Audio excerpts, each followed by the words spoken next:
Superman and Lois has ended for season 1. 15 episodes, 15 pretty enjoyable, high quality episodes. I'm looking forward to season 2 already. I think season 2 is shooting next month, so hopefully we get it in early 2022. But this season, solid, loved it, absolutely brilliant, and they nailed the ending. The season finale. They really did it on a cliffhanger as well, which we'll talk about. But episode 14 and episode 15 of Superman and Lois felt like a two-parter. It really did. Episode 14, the Eradicator, we got to see Morgan Edge absorb the Eradicator device that puts Kryptonian consciousness into people. He was also using the sun to gain more energy. So he is really, really powerful going into these last two episodes. And of course, his main goal is to turn Earth into Krypton. Give Kryptonian consciousness to the people of Earth so they can become Kryptonians, and then therefore Earth is now the new Krypton. That was his goal all along. You've got Superman, you've got John Henry Irons, Jonathan Jordan, Lois Lane, everybody's working together to stop Morgan Edge because he is on a rampage right now, and also Leslie Larr. And just to touch on episode 14, Morgan Edge now is the Eradicator. He's even more powerful right now, so he can put Kryptonian consciousness into the people of Earth, and that's what his goal is. He goes to Metropolis to do that, so therefore he could take over the world and make a new Krypton. But the same thing happened on John Henry Irons' Earth, Steel. On his Earth, Superman went evil. People of Earth were given Kryptonian consciousness. They were now Kryptonians, and they took over Earth and ended up killing John Henry Irons' wife, which was Lois Lane. Pretty badass stuff, and she was killed by Superman. So that's why he came to this Earth, to stop that, to prevent that happening on this Earth, to kill this Earth's Superman. But then he tried that episodes ago. Didn't work out for him. He found out that Lois Lane is married to the Superman of this world, and that the Superman of this world is actually good, so he trusts him now. But now he's working with Superman to stop Morgan Edge, who is kind of the evil Superman from John Henry Irons' Earth, that kind of mirror image there, and to stop that from happening. Because he lost his wife, Lois Lane. He also lost his daughter, so this is his purpose in life, is to help this Earth's Superman, this Earth's Lois Lane, and the people of Earth, and stop Morgan Edge. You also have kind of a side story going on with the Cushings. They're talking about leaving Smallville because people hate them, because they're the ones who talked up Morgan Edge, and Morgan Edge came in and he was a big businessman. They said he was a good guy but ended up being a Kryptonian and a bad guy, an evil person who was overtaking the people of Smallville for his own benefit to take over the world. So the Cushings are looked down upon in Smallville right now, especially Kyle, who was a firefighter. He was the head of, the community. Now he's just absolutely outcast. So that's why the Cushings want to leave. You have Jordan and you have Sarah. They're getting closer and closer together as a couple. Jonathan, of course, is getting his own love interest too. So there's always something going with the side characters in Superman and Lois, which is interesting, because I think the side stories are interesting. The Cushings are important to the overall plot. Jonathan and Jordan are as well. Even General Lane, so these characters are all pretty interesting. But what I loved from episode 14 was the big battle in the city. It was just really, really well done, and it reminded me of Batman v Superman, the opening sequence where Bruce Wayne, Ben Affleck, is running through the city. He's on the phone to Jack in Wayne Tower, and Superman and General Zod smash into the building. The building collapses and Jack dies, and Bruce Wayne, Batman, is very angry. We get kind of a similar thing in this episode. There's a guy in a building, he's on a phone, and Superman and one of the Kryptonians, where Morgan Edge is giving them Kryptonian consciousness, are fighting. And that's what Morgan Edge is doing. He's giving people these powers because now he is the Eradicator. Before, he needed the device to do it. Now he can just do it himself, which is pretty scary. But I thought it was awesome. We got to see a sequence where Lois Lane is at the top of the building. She's news reporting. She's on live television. Very similar to what happened on John Henry Irons' Earth. Only on John Henry Irons' Earth, he was married to Lois Lane, and Lois Lane was doing the news report. And who comes behind her? Only black suit evil Superman from that Earth, and killed his wife Lois Lane. It's very different though in this Earth. It's actually Leslie Larr who is flying up behind Lois Lane and is about to kill her, but John Henry Irons saves, not really his wife, but kind of in his own mind it's his wife, saves Lois Lane. John Henry Irons throws the hammer at Leslie Larr, stopping her before she can kill Lois Lane. And I won't lie, I was afraid for Lois Lane. In this episode, there's so much at stake. There's so much tension. Really well done. I really, really loved it. But that wasn't even the oh my god moment of the episode. The oh my god moment was when General Lane goes to get his grandsons, Jonathan and Jordan, are at a party. He tries to bring them home because there's too much danger out there right now. And on the way home, who smashes into the car? Only Morgan Edge, and he takes Jordan. Morgan Edge takes Jordan, and Jordan has his father's powers. He will be a Superman someday, but why does Morgan Edge want him? And that's the big cliffhanger. And then Superman finds out, Tyler Hoechlin, Superman Clark finds out, and he's looking for his son. He's trying to hear his son, and he can't. And he's actually in fear. He's like, is my son dead? There's so much going through his emotions, you can see from his face. Really well done from Tyler Hoechlin. And then he flies down to Lois Lane and he tells her, I can't find them. And the two of them break out in tears. Heartbreaking. And the episode ends. What a cliffhanger for episode 14, setting up the finale. So then we go into the finale titled Last Sons of Krypton. I think they nailed the finale. The cinematography was absolutely brilliant. The visual effects was so well done. They went all out for this season finale. Fair play to them. It did not look like a CW show whatsoever. So I'm excited for season 2. I hope the budget stays the same. I hope the writing, the directing, everything has to stay the same because season 1 was just too damn good to reduce the quality. And of course, Morgan Edge, he's trying to do his big master plan now to take over Earth, make the new Krypton. But he has Jordan Kent, Clark and Lois's son, who has Superman-like powers. And he gives Jordan the Kryptonian consciousness of his father, of Morgan Edge's father, Tal-Rho's dad, Zeta Rho. Was not expecting that whatsoever. And I don't know where they were, someplace with lava, a mountain or something like that. But Superman is going around the world. He's trying to find him and he can't hear him. He can't hear him whatsoever. And then, John Henry Irons has to look after Morgan Edge because Morgan Edge is going to Metropolis. He's using the X-Kryptonite. He is the Eradicator right now, and they need to stop him. But Superman needs to find his son. There's so much going on in this episode. It was just non-stop. It was very fast-paced. But then it gets to a stage where Superman's able to find Jordan, and he realizes that there is Kryptonian consciousness, Zeta Rho, inside of his son.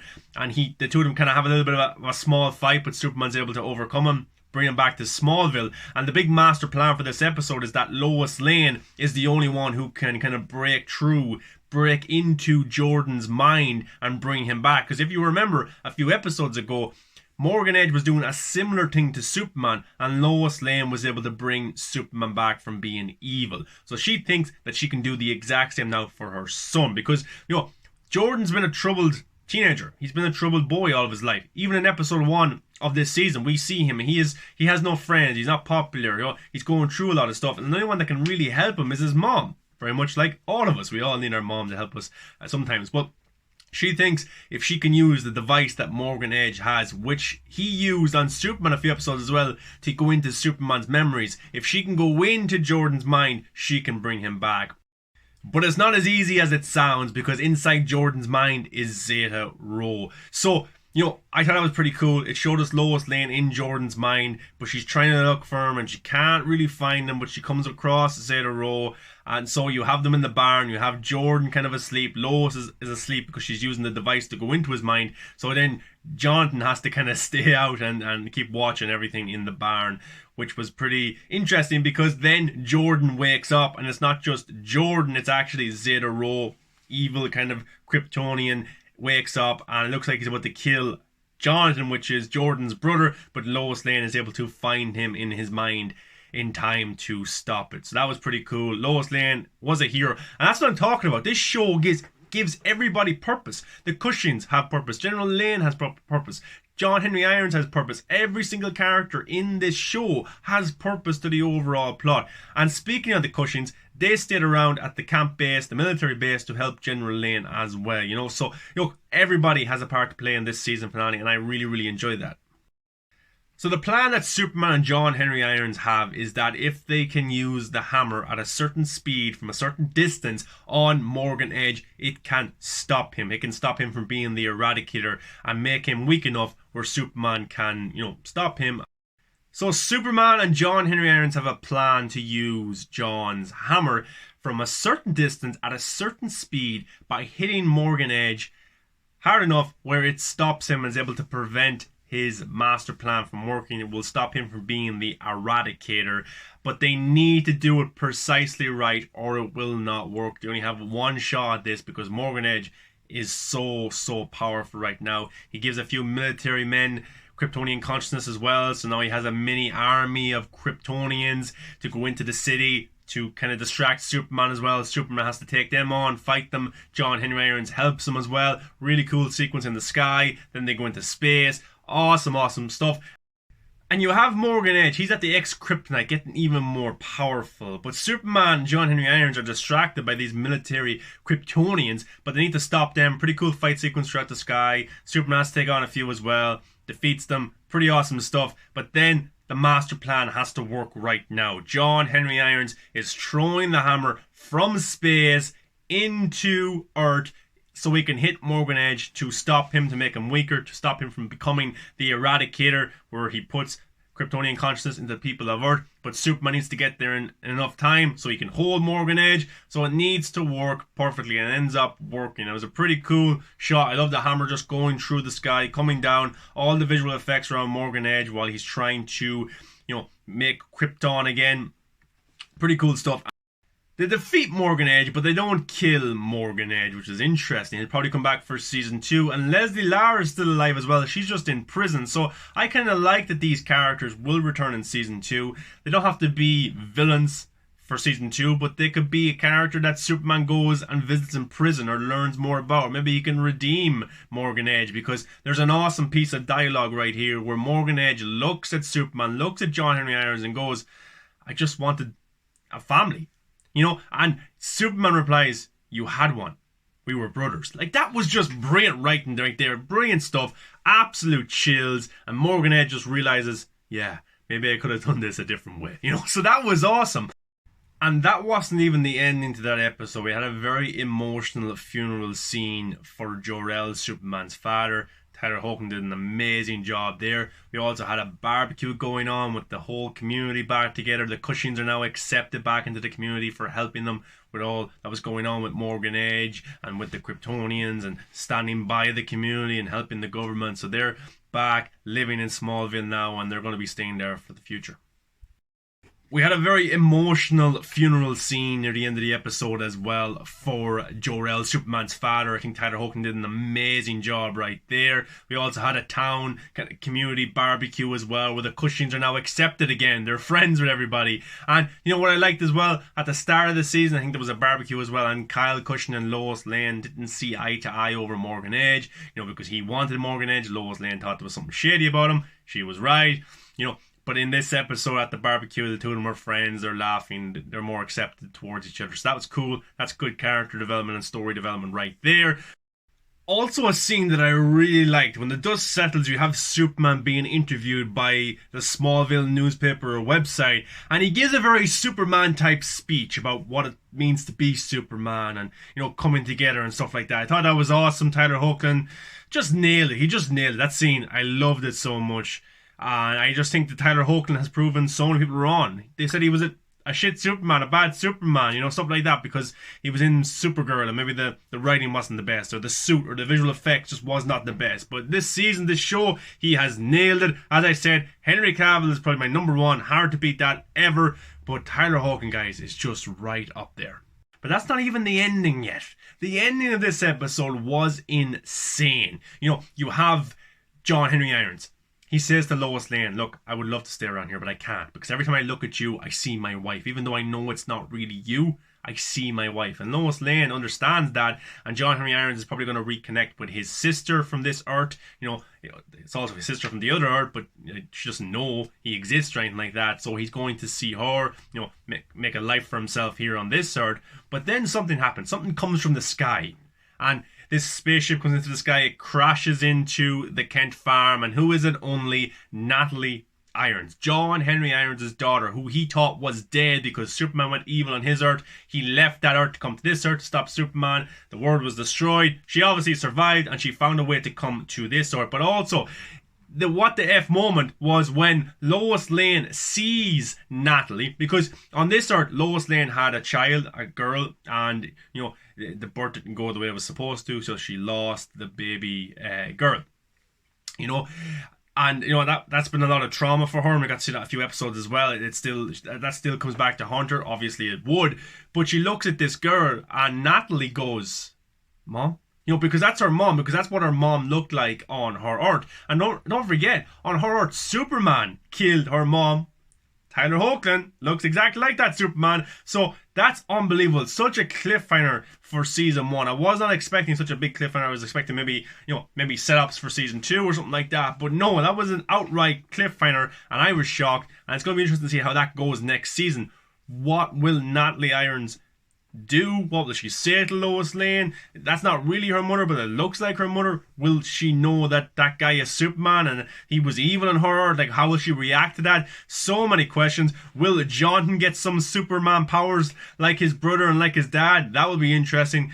Will Jordan be able to get more powerful? So many questions for season 2. Morgan Edge is still alive. So he'll definitely come back in some capacity. Will he be a villain? Will he be a good guy? I'm not too sure. But look, season 1 for Superman and Lois was outstanding. I loved it all, 15 episodes. Definitely 7, 8, 9, 10 out of 10 each episode. It was never below that. It was never an average episode. It was never a filler episode. All top-notch stuff. And fair play to the CW for producing this show. Hopefully the quality stays up the way it was for season 1 for season 2, because if it decreases, like maybe The Flash or like Arrow or Legends of Tomorrow, then I'm going to be very sad and disappointed. But guys, what was your thoughts on the season finale for Superman and Lois? Did you like the show? Did you think the show was okay? Did you hate the show? Did you not watch the show? Let me know in the comment section below. Thanks for watching. Give a like, comment, subscribe, come follow me on all the social media accounts, movies that matter, guys. Thanks for watching. Enjoy your day. And Superman and Lois, I don't care what you say, was a great superhero show. There you go.